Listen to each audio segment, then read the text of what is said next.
Hoje eu vou analisar com vocês a nova personagem 5 estrelas desse primeiro banner da versão 1.1 do Wuthering Waves. Mas antes, eu queria só deixar avisado que se você está vendo esse vídeo aqui no lançamento, eu vou estar transmitindo durante toda a manutenção da versão 1.1. Então, dá uma descida aqui no comentário fixado que eu vou deixar o link da transmissão lá. Vamos começar tentando entender mais ou menos de onde vem o dano da Jin Ti. Como a gente pode ver aqui pelo gráfico, a habilidade de ressonância dela representa quase 75% do dano inteiro, enquanto a Ultimate apresenta aproximadamente aí 18%. Só que isso não quer dizer que quando você for upar suas habilidades, você precisa focar primeiro a habilidade de ressonância. Você vai entender o porquê quando a gente lê as habilidades dela. O Basic Attack dela dá 4 hits, o Heavy Attack consome estamina para dar dano, no ar se ela atacar, ela vai dar um ataque caindo, e se ela usar um ataque básico depois de um dodge, ela vai dar um counter-ataque. A gente começa a ficar um pouco complicada aqui no E dela, porque o E dela tem 4 formas. Na primeira forma do E dela, ela dá um dash e alguns ataques em sequência. Aqui, pelo gráfico, aparentemente ela dá 4 instâncias de dano durante o dash. A segunda forma, digamos assim, do E dela, fica disponível depois que ela usa o 4º ataque da sequência de ataques básicos, ou se ela usar a Intro Skill. Então, esse primeiro E dela você só vai conseguir usar quando ela estiver entrando no campo sem a skill de entrada, o que é um pouco raro. E caso isso aconteça, você vai querer usar o seu E logo, para poder entrar na sequência de 4 golpes básicos e poder pegar mais rápido o segundo E. Essa habilidade melhorada dá dano e faz a Jin Ti entrar no modo de encarnação. Nesse modo de encarnação, a Jin Ti vai poder usar mais 2 Es. Então eu vou pular o Ultimate aqui, explicar esses 2 Es e depois eu volto na Ultimate. Quando ela entra no modo de encarnação, seja usando a Intro Skill ou seu segundo E, todas as habilidades dela são melhoradas, exceto a Ultimate. Então, assim que você entra no modo de encarnação, você já pode usar de novo o seu E, que está melhorado. Esse terceiro E, ou E3, é bem parecido com o E normal, dá dash e dano.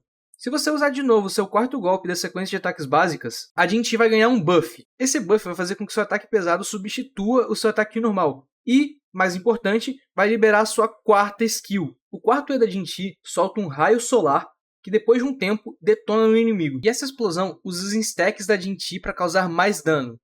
Sim, a Jin Ti tem stacks, e a gente já vai ver como é que ela pega esses stacks. Depois que ela termina de castar o E4 dela, ela ganha uma passiva. Essa passiva vai fazer com que a habilidade de saída dela seja ativada, e a habilidade de entrada do próximo personagem também. Essa passiva é literalmente o jogo mandando você tirar a personagem de campo depois de usar o 4º E dela. Falando agora daquele stack que a Jin Ti usa no seu 4º E, ela vai poder estar stacando até 40 vezes, ganhando um stack sempre que um aliado atingir um oponente com um dano de atributo.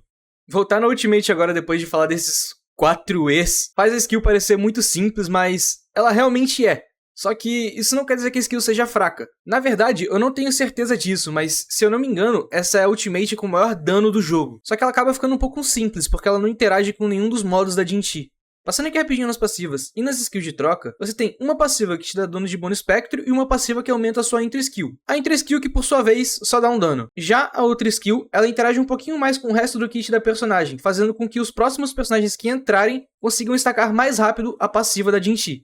Eu não vou falar sobre as constelações aqui porque eu não vou pegar e acredito que a maioria de vocês também não, então eu vou só comentar aqui por cima. Tirando a 4ª constelação que aumenta um pouco da capacidade de suporte dela, todas as outras constelações aumentam o dano, sendo a 3 e a 6 as que mais aumentam. Antes de ir para a parte da build, eu queria falar para vocês quais são as melhores skills para upar primeiro. Lembra lá no começo do vídeo quando eu falei que mesmo a habilidade de ressonância sendo a skill que dá mais dano, não necessariamente seria a primeira skill a ser upada? Como vocês devem ter percebido enquanto a gente lê as skills, a maior parte desse dano que é dado pela habilidade de ressonância vem do Forte Circuit. Então, na verdade, melhorar o seu Forte Circuit faz aumentar o dano da sua habilidade elemental, e descendo a prioridade da ressonância skill lá para baixo. Começando aqui pelos ecos, a gente vai usar 5 peças do set de espectro, naquela distribuição padrão de custo de eco de 4, 3, 1, 1. O seu eco principal vai ser o Jue, não sei como fala o nome dele. Eu esquipei a história inteira. Com ou Crit Rate ou Crit Damage. Nas peças de custo 3, você vai querer uma de bônus espectro e uma de ataque porcentagem. Como está escrito ali, não faz muita diferença, mas ainda assim ataque porcentagem é um pouquinho melhor. E como a maioria dos DPS, a gente também vai querer aquele custo 1 de ataque porcentagem, com o substatus dos ecos de todos os custos, tendo como prioridade Crit Rate, Crit Damage e ataque porcentagem. Por conta do kit dela, aumento de dano da habilidade de ressonância e da Ultimate são muito bons também. E vale ressaltar que recarga de energia é o seu principal foco se você tem abaixo de 30%. ela precisa de pelo menos 30% para poder funcionar. Falando um pouco da arma agora, é óbvio que a arma assinatura dela seria a melhor escolha. Porém, atirar em banner de arma tá fora da cogitação da maioria das pessoas, pelo menos nesse começo do jogo. Outra opção é a arma do passe. Por mais que a passiva dela não combine muito bem com a de Inti, só o substatus que ela fornece de crit rate já ajuda bastante na build. Agora, se você não compra passe e for um jogador free to play, com certeza a melhor opção é a Helios. Para finalizar o vídeo, o melhor time pra gente é aquele time básico, com ela de main DPS, um sub DPS e um healer. Como ainda não temos nenhum sub DPS que comba bem com ela, os melhores fazendo essa função vão ser os melhores sub DPS do jogo. Para suporte, é melhor que você tenha Verina, se você não tiver, você pode usar a Baizi.